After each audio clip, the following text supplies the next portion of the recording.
Slimane est venu au magazine Rendez-vous en Terre Stranger non seulement pour partager son parcours musical mais aussi pour raconter l'histoire touchante de sa mère, une femme forte et courageuse. À la télévision, Slimane a souligné la cécité de sa mère bien-aimée. Ma mère, elle était incroyablement courageuse, dit-il, la voix remplie de tristesse et de fierté. Il y a des jours où elle essaie encore de tout faire comme d'habitude, même si la lumière a depuis longtemps cessé de briller dans ses yeux. Slimane n'a pas pu contenir ses émotions en évoquant le voyage de chagrin et d'espoir qu'elle a traversé. Ma mère a fait face à des défis que beaucoup de gens ne peuvent pas imaginer, a-t-il partagé, ses yeux soulignant chaque mot, comme s'il voulait transmettre tout ce que sa mère bien-aimée avait vécu. Dans chaque histoire, Slimane témoigne d'un profond respect et d'une grande admiration pour sa mère. Elle m'a appris que la force ne vient pas seulement des muscles mais aussi de l'esprit, dit-il, la fierté évidente dans son ton.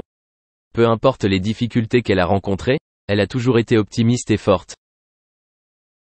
Les histoires de la mère de Slimane ne parlent pas seulement de faire face à la cécité, mais aussi de persévérance et de courage au quotidien. Ma mère m'a montré que même si la vie est pleine de défis, nous pouvons toujours vivre avec de la joie et du sens, a-t-il partagé, les yeux pétillants de larmes. À la télévision, l'histoire de la mère de Slimane est devenue plus vivante et plus proche que jamais. Le public entend non seulement une histoire émouvante, mais ressent également la force et la patience infinie d'une femme pleine d'amour et d'espoir. Ce n'est pas seulement l'histoire de Slimane et de sa mère, mais aussi l'histoire de millions de femmes à travers le monde, qui affrontent courageusement toutes les difficultés pour protéger et aimer leur famille. Le chanteur Slimane, étoile brillante de l'industrie musicale française, a soudainement rencontré des problèmes de santé suite à des difficultés respiratoires et a dû être hospitalisé. Cet événement a inquiété la communauté des fans du monde entier et lui a exprimé un profond soutien. Slimane, de son vrai nom Slimane Nebchi, né le 13 octobre 1989, a débuté sa carrière musicale en participant au célèbre concours de chant français, The Voice, La plus belle voix, en 2016. Avec sa voix émue et son style d'interprétation unique, il attire rapidement l'attention du public et remporte le concours. Depuis, Slimane est devenu l'un des jeunes chanteurs les plus prometteurs de l'industrie musicale française. Pourtant, un jour fatidique, Slimane se retrouve soudain confronté à de graves problèmes de santé. Il a commencé à se sentir essoufflé et ne pouvait plus réguler sa respiration normalement. Cela l'a inquiété et il a décidé de consulter immédiatement un médecin. Après un examen approfondi, le médecin a décidé d'hospitaliser Slimane pour le traitement et la prise en charge de son état de santé.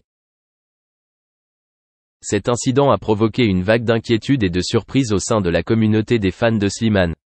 Les gens ont exprimé leur inquiétude et espéré qu'il se rétablirait rapidement et reviendrait sur scène en meilleure santé. Les fans des réseaux sociaux ont créé des hashtags comme #GetWellSoonSlimane, GetWellSoonForSlimane, pour exprimer leurs sentiments et partager leurs vœux de rétablissement du chanteur. De son côté, le représentant de Slimane a publié un communiqué confirmant son état de santé et remerciant ses fans pour leur sollicitude et leur soutien. Ils se sont engagés à fournir des mises à jour sur la santé de Slimane dès que de nouvelles informations seront disponibles. Même si ce problème de santé soudain a inquiété de nombreuses personnes, il a également suscité la solidarité et le soutien de la communauté des fans.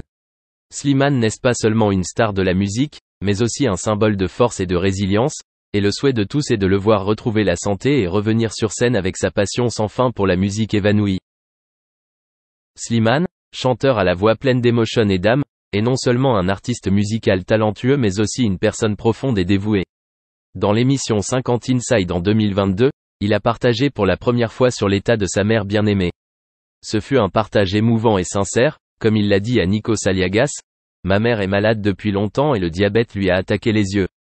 Elle devient aveugle. » L'histoire de la mère de Slimane et de son amour inconditionnel pour elle a été évoquée dans la balade dans le noir, l'un des morceaux de l'album Chronique d'un Cupidon. Ce n'est pas seulement une chanson que Slimane a écrite pour exprimer sa profonde gratitude envers la mère qu'il a mis au monde et qu'il a élevée, mais aussi une expression de l'amour féroce et du lien fort entre sa mère et son père. Dans le noir, avec une mélodie douce et des paroles pleines d'émotions profondes, Slimane décrit non seulement une mère forte et affectueuse, mais aussi une histoire de sacrifice et d'amour sans fin d'une mère dans la vie. Il a dédié les paroles à sa mère bien-aimée, décrivant son attention et son souci pour chaque problème. Le regard sur la vie qu'adopte Slimane dans le noir est celui que lui a inculqué sa mère. C'est un concept sur l'amour, le sacrifice et la force de la famille. La chanson est une œuvre musicale qui apporte non seulement de riches émotions aux auditeurs, mais aussi un message sur la maternité et la valeur d'apprécier la famille dans la vie. Avec Dans le Noir, Slimane est non seulement un chanteur performant mais aussi un créateur à l'âme profonde, toujours désireux de partager des émotions sincères et des histoires pleines de sens sur la vie. Cette ballade est une image de l'amour et du sacrifice d'une mère, mais aussi un hommage à la personne qui lui a donné la vie et l'amour inconditionnel. Un deuxième faux départ pour Perry, mais une lueur d'opportunité est apparue dans son rôle suivant, bien qu'à un coût considérable. À la fin des années 1980, le sitcom télévisé Growing Pains baignait dans l'éclat d'une immense popularité. Perry a reçu une offre pour rejoindre la distribution pour une durée limitée, mais le personnage qu'il a incarné, Sandy, a injecté une note sombre. Contrairement à l'abondance de rire anticipé, le Sandy de Perry a rencontré une fin tragique, écrasant sa voiture dans un état d'ivresse. Cette période dans Growing Pains a involontairement présagé de la trajectoire sombre qui attendait Perry.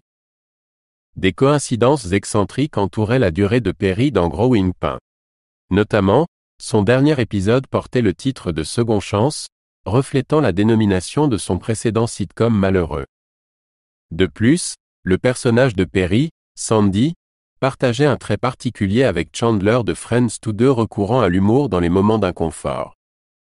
La troisième coïncidence a pris une tonalité prémonitoire, car les luttes réelles de Perry avec l'alcool reflétaient le destin de son personnage Sandy. Après avoir métaphoriquement péri dans Growing Pains, Perry a assumé un rôle régulier dans un autre sitcom Sydney de CBS. Positionné comme le retour triomphant de Valérie Bertinelli à la télévision après son succès dans Une journée à la fois, l'émission, malheureusement, n'a pas répondu aux attentes, rencontrant une annulation après une saison solitaire. Perry, acquérant involontairement le surnom de prince des émissions annulées, a été témoin de bouleversements en coulisses au milieu de ses revers professionnels. Malgré les turbulences professionnelles, Perry a cultivé un penchant pour les histoires d'amour avec des femmes frappantes pendant cette période. Avant que Gwyneth Paltrow n'atteigne la célébrité, Perry a partagé des moments intimes avec elle dans un placard.